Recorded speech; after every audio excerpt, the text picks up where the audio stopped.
शुभेच्छा. धन्यवाद.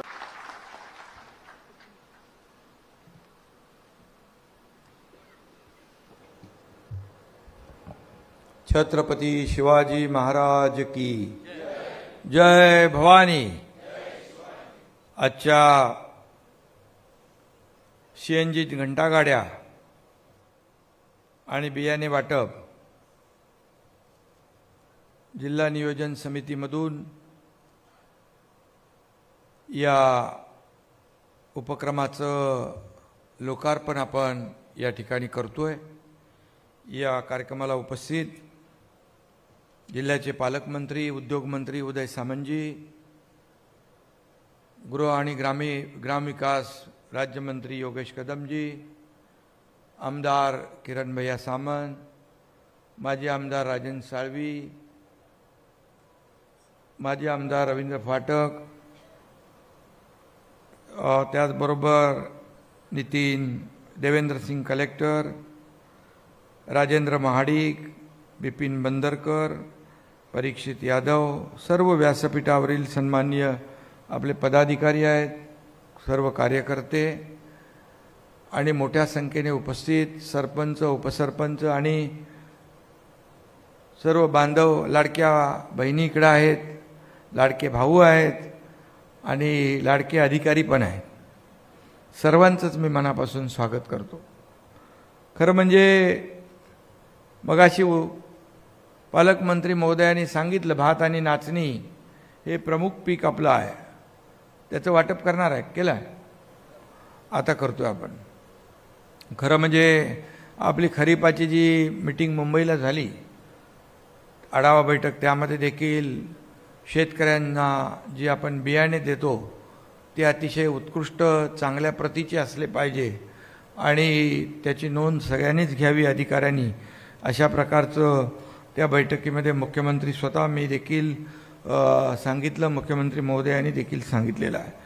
खरं म्हणजे रत्नागिरी जिल्ह्याचं काम आपण पाहिलं आणि जे काही 3 वर्षामध्ये या रत्नागिरीमध्ये जे प्रकल्प उभे राहिले, मग त्यामध्ये सगळेच आहेत. लोकाभिमुख विकास प्रकल्प आहेत, काँक्रीटचे रस्ते आहेत, अनेक योजना आहेत. खरं म्हणजे मला माहीत नाही आहे, मला आठवतही नाही की किती निधी कोणाला दिलेला आहे. फक्त एवढंच आहे, निधी विकास कामांना वापरा एवढी माझी अट होती. आणि विकास कामं करताना दर्जा, कामाचा दर्जा अतिशय चांगला असला पाहिजे, क्वालिटी चांगली असली पाहिजे, वेळेमध्ये काम पूर्ण झालं पाहिजे, ही मात्र माफक अपेक्षा मी ठेवून सगळ्यांनाच निधी दिला. तर तो किती दिला आहे मला माहीत नाही. योगेशजी आता योगेशजी म्हणजे 3,500 कोटी तुम्हाला, तर म्हणजे निधी, पूर्वी निधी कशामध्ये जात होता मला माहीत नाही, परंतु माझ्या कारकिर्दीमध्ये मुख्यमंत्री पदाच्या ज्या निधीचं वाटप झालं त्याची कामं आज महाराष्ट्रामध्ये दिसत आहेत. आणि खऱ्या अर्थाने एकीकडे लोकाभिमुख विकास प्रकल्प आपण राबवले आणि दुसरीकडे कल्याणकारी योजना आपण राबवल्या. आपण लाडकी बहीण योजना, युवा प्रशिक्षण योजना, शेतकऱ्यांना सन्मान योजना, पीक विमा योजना, त्याचबरोबर लेक लाडकी लखपती योजना, एसटीमध्ये सवलत योजना, शेतकऱ्यांसाठी सन्मान योजना, मगाशी मी म्हटलं ज्येष्ठांची योजना, अनेक योजना राबवल्या. तेव्हा विरोधक म्हणायचे काय लाडकी बहीण योजना हे फक्त चुनावी जुमला आहे. पण मी त्यावेळेस लाडक्या बहिणींना माझ्या सांगितलं होतं, आम्ही जो शब्द दिलेला आहे तो शब्द पूर्ण करणार.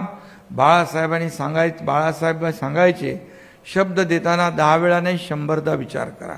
पण एकदा शब्द दिला की माघारी फिरणं नाही.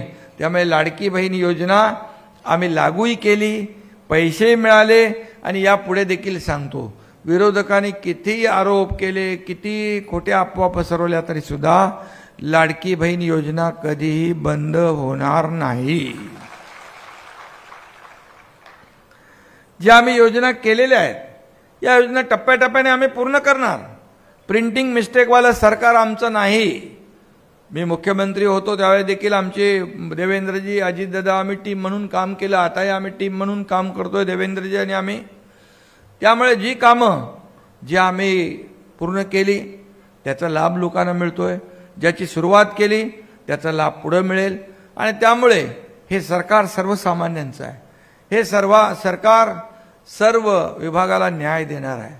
त्यामुळे ज्या ज्या योजना आम्ही मान्य केल्या, मंजूर केल्या, जी आश्वासनं दिलेली आहेत, जी वचनं दिलेली आहेत, बिलकुल त्यामध्ये कुठंही आम्ही मागे राहणार नाही एवढाच विश्वास आपल्याला देऊ इच्छितो.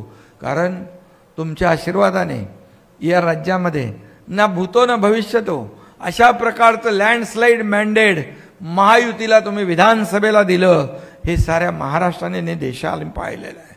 लोकसभेची परिस्थिती आपण पाहिली, पण अगदी लोकसभेच्या उलट 360 डिग्री एकदम जे काय तुम्ही वातावरण बदलून टाकलं आणि त्यामुळे याची जाणीव आम्हाला आहे. आणि म्हणूनच या राज्यातल्या प्रत्येक घटकाला सुखी करणं, त्याच्या आयुष्यात चांगले दिवस आणणं, त्याचं जीवन बदलणं यासाठी आम्ही काम करतोय. आज राज्य आपलं अग्रेसर राज्य आहे. महाराष्ट्र नंबर 1 मध्ये आहे, उद्योगात आहे, स्टार्टअपमध्ये आहे. तुम्ही आता दावोसला गेले, मी गेलो तेव्हा, आपण गेलो तेव्हा 8 लाख कोटीचे 2 ह्याच्यामध्ये आले. आता 15 लाख कोटीचं त्या ठिकाणी तुम्ही MOU करार सह्या केल्या. आणि त्याचबरोबर आज आपलं राज्य जेवढी गुंतवणूक पूर्ण देशभराच्या 40% गुंतवणूक फक्त महाराष्ट्रामध्ये आहे, फक्त महाराष्ट्रामध्ये आहे. याचं कारण महाराष्ट्रात लोक येत आहेत, उद्योग वाढवू इच्छित आहेत, इन्व्हेस्ट करू इच्छित आहेत. आणि म्हणूनच राज्यामध्ये तरुण आहेत, त्यांना नोकऱ्या मिळतील, त्यांना व्यवसाय मिळेल. आम्ही टाटाच्या माध्यमातून देखील स्किल डेव्हलपमेंट सेंटर करतोय. इन्व्हेन्शन, इनोव्हेशन, इन्क्युबेशन सेंटर आपण गडचिरोलीत पहिलं केलं, पुण्यात केलं, डोंबिवलीत करतोय, इतर जिल्ह्यात देखील करतोय. 5 ते 7 हजार मुलं तरुण दरवर्षी तिथून ट्रेंड होऊन स्वतःचा व्यवसाय करतील, चांगल्या हुद्द्यावर काम करतील. हे आमचं सरकारचं काम आहे. आणि म्हणून सर्वसामान्य गोरगरिबांना न्याय देणारं सरकार आहे. खरं म्हणजे जिल्हा परिषद ग्रामीण भाग हा अतिशय महत्त्वाचा आहे. शहरी भाग आणि ग्रामीण भाग जवळपास आता सारखा झालेला आहे. 50% नागरीकरण झालेलं आहे. आणि यामध्ये ग्रामीण भागात देखील जसं शहरात विकास होतो तसा ग्रामीण भागात देखील विकास करणं हे आमच्या सरकारचं काम आहे. आणि या घंटागाड्या ज्या दिल्यात, ओला कचरा सुका कचरा करणं, या देखील आपल्याला फायदेशीर, आरोग्य आपलं समृद्ध राहील. मला आठवतंय की 2015 मध्ये या देशाचे प्रधानमंत्री नरेंद्र मोदीजींनी स्वच्छ भारत अभियान सुरू केलं. हातात स्वतः झाडू घेतली. तेव्हा विरोधकांनी म्हणाले, त्याच्यावर बरेच आरोप प्रत्यारोप टिंगल टिप्पणी केली. परंतु ते स्वच्छ भारत अभियान आज आपण पुढे घेऊन जातोय. आणि म्हणून या देशभरामध्ये महाराष्ट्राला देखील पहिला नंबर मिळाला आहे स्वच्छतेमध्ये. योगेशजी, तुम्ही म्हणालात ते बरोबर आहे. आता तुम्ही घंटागाडीने कचरा गोळा कराल, पुढं काय? आणि म्हणून त्याचं देखील आपण नियोजन केलं पाहिजे. आता waste to energy, waste to काय काय सगळं कंपोस्ट आहे, काय काय बनवतो आपण त्याच्यामध्ये. आणि त्यामुळे आता त्याच्यावर प्रक्रिया करणं हे बंधनकारक आहे. आणि म्हणून आता कचरा आपल्याला डंप करता येणार नाही. आणि म्हणून त्याच्यावर प्रक्रिया करणं हे देखील काळाची गरज आहे. आणि म्हणून त्यावेळेस प्रधानमंत्री महोदयांनी स्वच्छ भारत अभियान केलं. आता दरवर्षी आपण तो कार्यक्रम राबवतो. दरवर्षी नाही, हा एक कार्यक्रम म्हणजे एक लोक चळवळ झालेली आहे. मी जेव्हा मुख्यमंत्री होतो तेव्हा मुंबईचे रस्ते, महाराष्ट्रातले रस्ते फक्त झाडूने साफ करणं नाही, फक्त माती डेब्रिज काढणं नाही, तर ते पाण्याने स्वच्छ धुणं हे देखील आम्ही मुंबईमध्ये डीप क्लीन ड्राईव्हच्या माध्यमातून सुरू केलं. पिण्याचं पाणी वापरलं नाही, रिसायकल वॉटर वापरलं. आणि म्हणून या ठिकाणी प्रदूषण देखील कमी करण्याचं काम आपण केलंय. आणि म्हणून आज आपल्याला मी सांगतो, प्रधानमंत्री महोदयांनी स्वच्छ भारत अभियान जसं केलं तसं आता देखील ऑपरेशन सिंदूरच्या माध्यमातून या लाडक्या बहिणींसाठी पाकिस्तानला धुण्याचं देखील काम केलं. पाकिस्तानमध्ये घुसून त्यांना ठोकण्याचं देखील काम केलं. नया भारत आहे, घुसके मारनेवाला भारत आहे. आणि म्हणून पहलगाममध्ये आपल्या लाडक्या बहिणींचं सिंदूर पुसण्याचं, कुंकू पुसण्याचं पाप ज्या पाकिस्तानी आतंकवाद्यांनी केलं, त्यांना तशाच तसं उत्तर देण्याचं काम, त्यांना धडक शिकवण्याचं काम आपल्या भारतीय लष्कराने केलं. आणि त्या लष्कराच्या मागं उभं राहण्याचं काम प्रधानमंत्री नरेंद्र मोदीजींनी केलं. आणि म्हणून या ठिकाणी आज बघतोय आपण, आज आपलं शिष्टमंडळ, जे 6 शिष्टमंडळ गेली आहेत जगभरामध्ये, भारताची बाजू या ठिकाणी मांडण्यासाठी, पाकिस्तानचा दहशतवादी चेहरा त्याचा बुरखा फाडण्यासाठी त्याच्यामध्ये एका शिष्टमंडळाचं नेतृत्व खासदार डॉक्टर श्रीकांत शिंदे करतायत, हे देखील आपल्यासाठी फार अभिमानाचे. आणि म्हणून आज आपलं देश पुढे चाललाय. 11व्या क्रमांकावरून आपण 5व्यावर आलो, 5व्यावरून 4थ्यावर आलो, आता 4थ्यावरून 3ऱ्यावर येणार आहे. आपण जपान, जर्मनीला मागे टाकणार आहोत. आणि म्हणून फक्त या ठिकाणी विकासाला चालना देणारं आपलं सरकार आहे. आणि म्हणून महाराष्ट्रात देखील आपण जो विकासाचा वेग वाढवला आहे, डबल इंजिन सरकार आपण जे सुरू केलेलं आहे, ते डबल इंजिन सरकारचं काम आपण लोकांच्या जीवनामध्ये बदल घडवणे, सिंधुरत्न योजनेच्या माध्यमातून जे आपण उपक्रम राबवत आहे हे सुरू राहिले पाहिजे. ही जी मागणी आहे ती रास्त आहे. आणि त्यासाठी बिलकुल सरकार यामध्ये कुठेही मागे राहणार नाही. आपण यामध्ये निश्चित जी योजना, जी सर्वसामान्य लोकांना योजना आहे. आणि म्हणून आज आपण पाहतोय की कोकणामध्ये मला वाटतं रामदासभाई मंत्री असताना तो 67 TMCचा पाण्याचा विषय तो आपण मार्गी लावतोय. छोटी मोठी धरणं जलसंधारण विभागाच्या माध्यमातून छोटे बंधारे, चेक डॅम असतील, मध्यम बंधारे असतील, छोटी धरणं असतील, हे देखील आपण करतोय. कारण फक्त पावसाळी शेती आपल्याला करून भागणार नाही. आपल्याला पावसातून येणारं पावसाळ्यातलं पाणी समुद्राला वाहून जातं ते थांबवलं पाहिजे, जिरवलं पाहिजे आणि त्याचं बारमाही शेतीसाठी उपयोग झाला पाहिजे. यावर देखील आपलं सरकार काम करतंय. आणि म्हणून कोकणाचा जो अनुशेष आहे तो देखील भरून काढण्याचं काम या ठिकाणी नक्की आपलं सरकार करेल. त्याचबरोबर आता कोस्टल रोडचं काम सुरू आहे. सगळे जे काय आपले बीच आहेत ते जोडण्याचं काम होईल. त्याचबरोबर आपण एक नवीन समृद्धी, नागपूर मुंबई समृद्धी, पुणे मुंबई ॲक्सेस कंट्रोल सारखा मुंबई सिंधुदुर्ग हा देखील ॲक्सेस कंट्रोल ग्रीन फील्ड रस्ता आपण करतोय. त्याचं देखील एक DPRचं काम सुरू आहे. हा पूर्ण बदलून टाकेल, गेम चेंजर ठरेल. जसं अटल सेतू, कोस्टल रोड, मुंबई पुणे, नागपूर मुंबई समृद्धी हे गेम चेंजर प्रकल्प, असाच कोकणासाठी वरदान ठरणारा हा देखील प्रकल्प ठरेल. आपण सरकारने मत्स्य उद्योगाचा दर्जा दिला, त्याच्यामध्ये देखील तुम्हाला फायदा होणार आहे. आणि म्हणून तुम्ही जे म्हणाला त्या हाऊसबोट, या हाऊसबोट देखील या तुमच्या कोकणात आल्या पाहिजे. कुठेतरी आल्यात वाटतं, आणि त्याची संख्या वाढली पाहिजे. आमच्या बचत गटाला त्याचा फायदा झाला पाहिजे. बचत गट देखील या ठिकाणी केंद्र सरकार देखील बचत गटाला प्रोत्साहन देते. राज्य सरकार, आपण देखील आपल्या सरकारमध्ये बचत गटाला प्राधान्य दिलं. मला तेव्हा तुम्ही एक ट्रक, जे फूड ट्रक आहेत ते आपल्या माध्यमातून वाटप झाले. आणि म्हणून आपल्या लाडक्या बहिणींना फक्त 1,500 रुपये नाही, तर लाडक्या बहिणींना स्वतःच्या पायावर लखपती लाडकी बहीण बनवण्याचं काम आपलं सरकार केल्याशिवाय राहणार नाही. अशा प्रकारच्या योजना देखील आपल्याला करायच्या आहेत. आणि म्हणून या ठिकाणी जेवढं काय आपल्याला करता येईल ते आपण केलं पाहिजे. आजची जी मोहीम आहे, जसं आता साफसफाईची मोहीम तुम्ही घेतली आहे, स्वच्छता यातून 80 गाड्या, घंटा गाड्या या ठिकाणी आपण घेतल्यात. यामध्ये मला वाटतं हा पहिला प्रयोग आहे स्वच्छतेमध्ये. मला वाटतं आम्ही पण 2022 मध्ये एक महाराष्ट्रातलं प्रदूषण, घाण स्वच्छ करण्याचा प्रयोग केला होता. आणि या महाराष्ट्रामध्ये खऱ्या अर्थाने सर्वसामान्यांचं सरकार, राजकीय सोडा, पण सर्वसामान्यांचं सरकार आम्ही आणलं.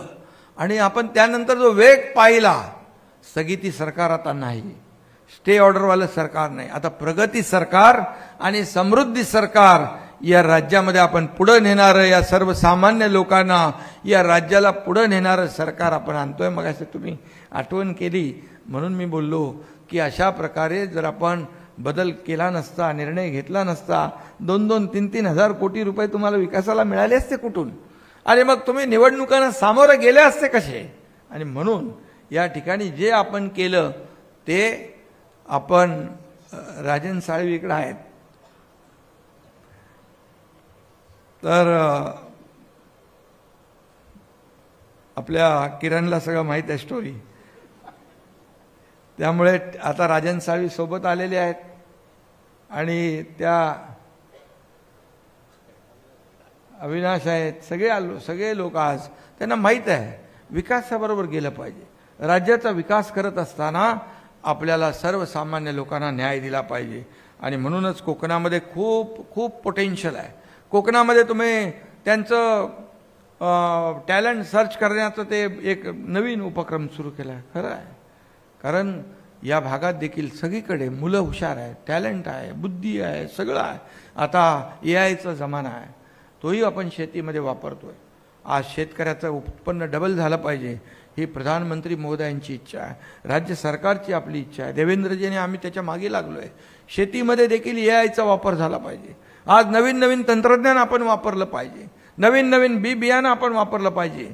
आज पारंपरिक शेती आपण करतो, परंतु पारंपरिक शेतीमध्ये जे उत्पन्न आहे आपल्याला आता कमी उत्पादन, कमी खर्च, जास्ती उत्पादन, आणि म्हणून आपल्याला नवीन नवीन नवीन नवीन करायला पाहिजे।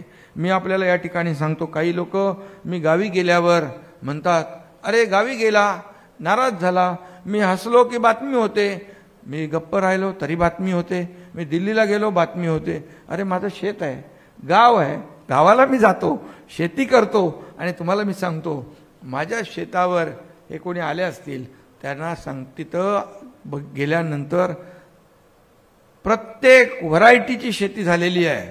स्ट्रॉबेरी तर आहेच, हळद पण आहेच, काजू तर आहेच, काजू आपला इकडच्या सारखा काजू तिकडे लागलाय, आंबा, चिकू सगळं आहे, सगळं आहे, आणि सफरचंदाची शेती पण आहे, सफरचंद पण लागली आहेत। आणि म्हणून शेतकरी, मी क्लस्टर शेतीच्या मागे लागलोय, तिथं मोठ्या प्रमाणावर बांबूची लागवड करायला लावलेली आहे। 7,000 हेक्टरमध्ये बांबू दुर्लक्षित होता, पण आता 7 लाख रुपये आपण बांबूला अनुदान देतोय MRGS मधून, आणि त्यामुळे त्या ठिकाणी देखील आज आपण जी शेती काय फक्त भात आणि नाचणी आमच्याकडे तेवढीच शेती होती, परंतु आता बघितल्यानंतर तिथं लोक या सगळ्या नवीन नवीन पद्धतीकडे वळू लागलेली आहेत। नवीन नवीन शेतीमध्ये ज्याला मार्केटमध्ये अवाकडू सारखं फळ ते आपण तिकडे लावलेलं आहे, का चंदन आहे, रक्तचंदन आहे, अगरवूड आहे, सगळं आहे, आपल्याला केलं पाहिजे। आणि म्हणून इथं जमिनी छोट्या आहेत, लँड होल्डिंग कमी आहे। तुम्हाला उदय सामंत, योगेश याच्यामध्ये क्लस्टर शेतीकडे वळलं पाहिजे, गट शेतीकडे वळलं पाहिजे, कारण गट शेतीमुळे 10, 20, 100, 200 शेतकरी, 500 शेतकरी एकत्र येतात आणि गट शेती होते, मग ते मार्केटिंग होतं, त्याचं ब्रँडिंग होतं। सह्याद्री फार्म बघा, विलास शिंदे त्यांनी केलं आहे, आणि खऱ्या अर्थाने हजारो शेतकरी त्याच्या सदस्य आहेत। कारण शेतकऱ्याला, तुम्हाला शेतकरी हा केंद्रबिंदू मानून, हा कृषीप्रधान देश आहे आपला, आणि म्हणून शेतकरी हा केंद्रबिंदू मानून आपण काम केलं पाहिजे। शेतकऱ्याचं जीवन बदललं पाहिजे, आणि म्हणून शेतकरी हा आपला अन्नदाता आहे, आपला मायबाप आहे, आणि म्हणून शेतकऱ्यासाठी तुम्हाला जेवढं काय करता येईल, आज तुम्ही बियाणं तर देताच आहे, आणि म्हणून त्याला कृषी विभागाच्या माध्यमातून देखील मार्गदर्शन मिळालं पाहिजे।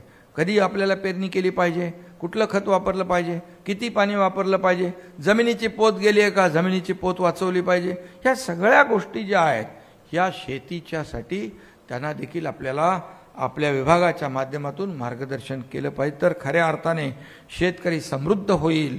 आणि कोकणातला शेतकरी देखील इथं पोटभर मिळत नाही म्हणून नोकरी करायला तिकडे जातात, तो इथं नोकरी करायला बाहेर मुंबई, ठाण्यात कुठं जाता कामा नये, त्याला रोजगार तुमच्या कोकणातच मिळाला पाहिजे, अशा प्रकारचं नियोजन तुम्ही पालकमंत्री म्हणून केलं पाहिजे। पर्यटनाला तुमच्याकडे चालना आहे, 720 किलोमीटरचा समुद्र किनारा आहे, अरे एवढं पाणी स्वच्छ आहे की पर्यटक इकडं भुरळ त्याला पडल्याशिवाय राहणार नाही, आणि म्हणून या सगळ्याच्या माध्यमातून आपल्याला मोठ्या प्रमाणावर या ठिकाणी पर्यटनाला देखील चालना देता येईल। आपला उद्देश एवढाच आहे की हा इथला शेतकरी, इथला तरुण रोजगारासाठी दुसरीकडे जाता कामा नये, गेलेला तो पुन्हा वापस आला पाहिजे, ही भूमिका आपण घेतली पाहिजे, त्याचं नियोजन आपण केलं पाहिजे। आणि बाकी जे काही तुम्हाला याच्यामध्ये आरोग्य विभागामध्ये जे जे काही आवश्यक लागेल ते नक्की या ठिकाणी तुमचं DPDC आहे, आपल्याकडे आरोग्य विभाग आहे, आपल्याकडे सिद्धेशकडे तुमचं हे आहे ना महाराष्ट्र प्रदूषण, त्याला मी सांगितलंय की बाबा याच्यामध्ये आपल्याला आरोग्य ह्याच्यात की जे नद्या प्रदूषित होतात त्या आपल्याला कशा थांबवल्या पाहिजे, आणि यासाठी देखील त्यांच्या विभागाचा देखील त्यांनी एक प्लॅन तयार केलेला आहे, आतापर्यंत कधी केला नव्हता. आणि म्हणून या सगळ्याच्या माध्यमातून या सर्व ग्रामपंचायतींना या ठिकाणी सरपंच, उपसरपंच, CRP, आमच्या लाडक्या बहिणी, या सगळ्यांना मी शुभेच्छा देतो. सरकार तुमचं आहे, सरकार सर्वसामान्यांचं आहे आणि म्हणून हे सरकार आपल्यासाठीच निर्णय घेणार आहे. आणि काल पुण्यश्लोक अहिल्यादेवी होळकर यांची जयंती 300वी होती. पुण्यश्लोक अहिल्यादेवी होळकर यांनी एक महिला भगिनी असून राज्यकारभार कसा करावा तो त्यांनी दाखवून दिला. छत्रपती शिवाजी महाराज आदर्श राज्यकर्ते होते, कुशल संघटक होते, कुशल प्रशासक होते. ज्या रयतेच्या भाजीच्या देठालाही हात लागता कामा नये ही त्यांची भूमिका होती. आणि म्हणून हाच आदर्श घेऊन सर्वसामान्य लोकांना न्याय मिळाला पाहिजे. त्यांच्या जीवनामध्ये सोन्याचे दिवस आले पाहिजे. सोन्याचा चमचा घेऊन जन्माला आम्ही आलो नसलो तरी सुद्धा सर्वसामान्य लोकांच्या जीवनामध्ये सोन्याचे दिवस आणण्यासाठी मात्र आमचा प्रयत्न नक्की राहणार आहे. एवढंच मी या प्रसंगी सांगतो. पुन्हा एकदा तुम्हाला खूप खूप शुभेच्छा. धन्यवाद.